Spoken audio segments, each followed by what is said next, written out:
Hello everyone, my name is Linda Gladding, and today I'll be talking about the impact of smartphones on society in terms of communication, the workplace, and mental health. So, a little bit about the history of smartphones. The first smartphone ever sold to the public was called Simon.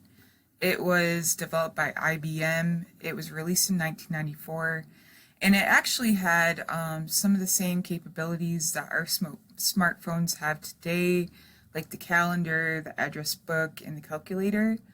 Nokia and Microsoft also released early versions of the smartphone. It wasn't until Apple released iPhone that the public widely adopted the smartphone, and this was due to being able to navigate the iPhone through through the finger touch rather than a stylus, which made it easier to use. Some of the changes in communication that smartphones have caused, you can communicate with anyone in the world instantaneously through text messaging, calls, video calls, emails, and social media, because smartphones are constantly throwing alerts and notifications at us. They're very distracting. Our attention spans are getting shorter. So we need to be a lot more direct and straightforward in our communication because we are communicating with people who probably have like 10 or 15 different alerts on their phone. So we need to capture their attention, make it quick, and make it direct. Some of the impacts on the workplace, there's more efficient sharing of information and updates due to quicker communication, greater productivity and flexibility for employees due to instant access to information and ability to work remotely, and the ability to stay connected at any time can lead to a blurring of lines between work and personal life.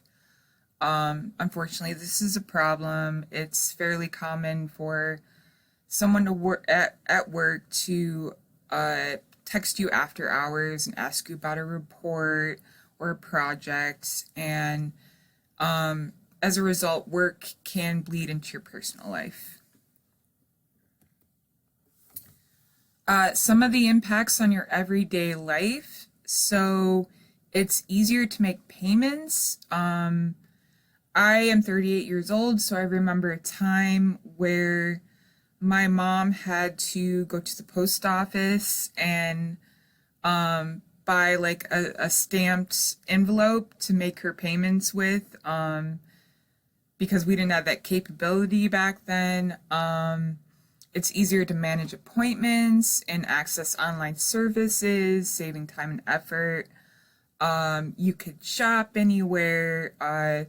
Especially with the Apple Wallet, it makes it extremely easy to shop. Unfortunately, it could be a bit of a problem, but anything that you need to do is right at your fingertips.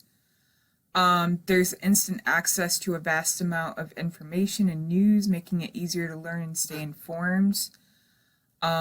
If you want, if you're having an argument with your friend about what actress played in a specific movie, you could go straight to Google and Google it and say, haha, I was right.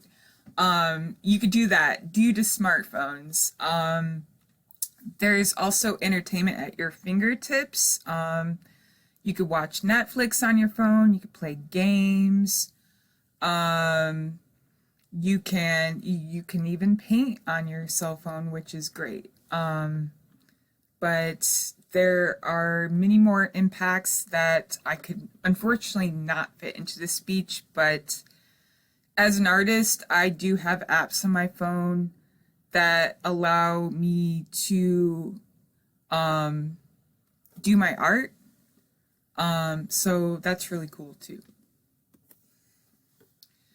Some of the impacts on mental health. Unfortunately, smartphones can lead to compulsive use and a sense of dependency.